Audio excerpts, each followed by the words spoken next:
pemilu. Nah, kalau dari Bawaslu bilang itu tidak melanggar, kita melakukan hukuman terhadap yang bersangkutan, dia bisa lapor ke ASN.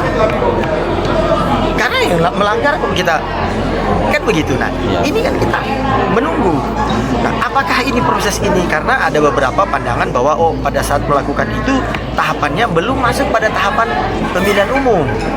Nah, dan pada saat itu belum ada, baru daftar calon sementara, belum daftar calon tetap. Kalau apa yang disampaikan ternyata mereka tidak masuk, masa kita?